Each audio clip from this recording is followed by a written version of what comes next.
Team 경기장 도시형.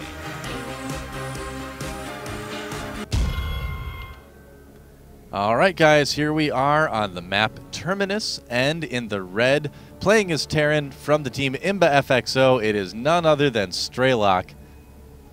And up at the top of the map in the 12 o'clock position in the teal is someone who remembers STRelok from the NASL. Apparently, it is StarTale.Squirtle. All right, so there you have it. And guys, as we were talking about there right before the game, the last time we saw STRelok at a PVT on this map, he played against Yugosu. Well, he said, STRelok. Yeah, he said that, or I'm sorry, not said. This was a game between State from Vile and imbaFXO's STRelok in the last qualifier for Team Arena Challenge 2. And what about 30 minutes? STRelok ended up going into mech, but he was, well, decimated, to be perfectly honest. Yeah, it didn't go State. too well for him. Yeah. That's the trouble with mech, is that it does become very vulnerable late game to a lot of different things. So, you know, I admire the guy for trying, but, you know, at this point in StarCraft 2, Bio is, you know, I would say clearly superior to mech play. At least people haven't figured out a good, effective, long-game mech solution to Protoss yet. I think it's out there. I don't think that people have really found it quite yet. Right.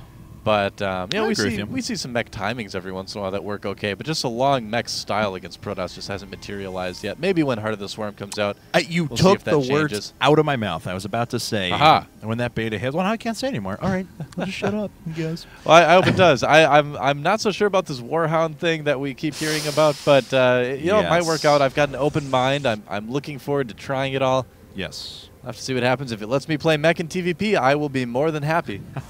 Even though it looks bizarre. Hopefully they'll redesign Looks like it. Anyway. the different unit from the past, actually. Yes. Mini Goliath.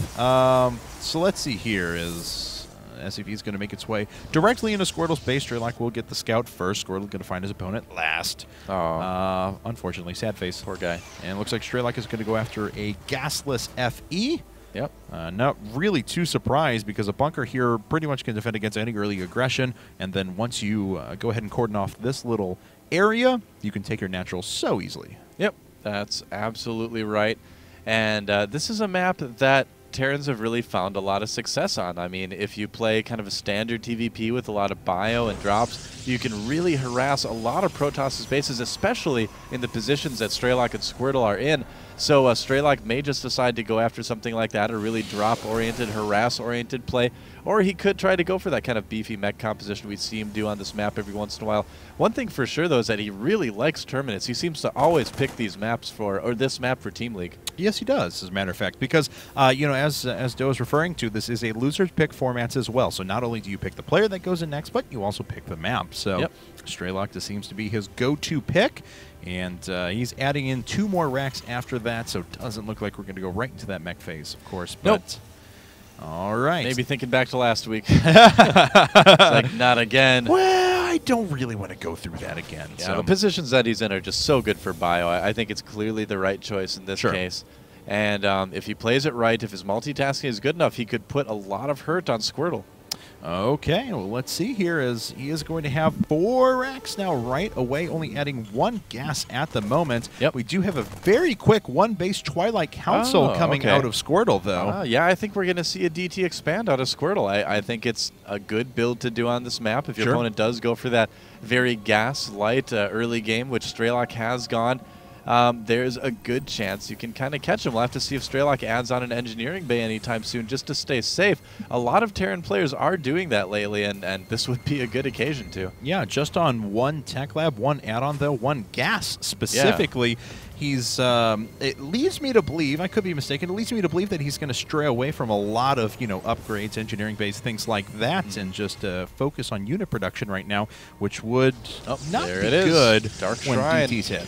Yeah, it is a really good opening to do on this map. Like we mentioned earlier, Squirtle has a good chance of getting in there with the DTs before STRelok has any kind of detection. If he's lucky enough, it always is a little bit of a gamble, because if your opponent is saving scans, which if you're not going to go for an engineering bay, doing a build like this, most good Terrans will save a scan or 2 for just this occasion. But, you know, if Squirtle's lucky, he can get in and do some damage. At the very least, he'll draw some scans and keep STRelok in his base. So, all in all, yeah, I think a great choice of opening from Squirtle. And we do have Concussive Shell coming up now as Marauders are starting to be produced, but this is just, like I said, still on 1 gas. Looks like he took a moment to decide if he really wanted to go mech or bio.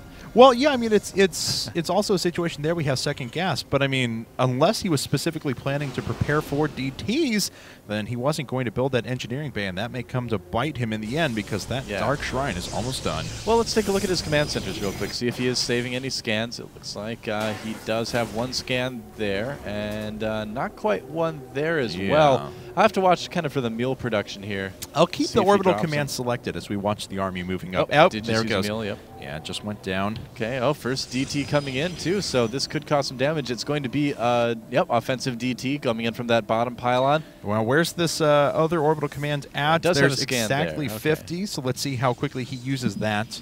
If he uses it, he's going to be in trouble. Okay, now he's going to save it. Yeah, he's certainly going to save it. Using it at the front, though. This is going to let the DT get in there and do some serious damage. Strelok in a bit of trouble here. SpaghettiOs indeed. Here comes Strelok. He's bursting through now as there's not a lot here for Squirtle. He, in fact, has to attack with his probes, but of course this DT is just going undetected, and as long as that's sitting there and doing damage, nothing else matters. And look at this. It doesn't look like Strelok knows about this DT that's sitting inside of his main. So much damage being done. 15 kills now. He appears to be too busy microing at the attack at the front to notice that DT, just like you said, took a lot of damage. He did kill a lot of probes, but I don't think, at the end of the day when we look at the results of this, that the damage is going to be equal. And he's going to cancel the tech lab before Stim finishes. What a disaster for Strelok. There's no chance of him saving it. There it goes. Not a good start at all for imbaFXO.Strelok. No, it looks like the DT may even get away. Yes, it will. A wasted scan there. DT's making their way through the front. GG, well played. That is it. What a bummer of a game for Strelok. That is rough.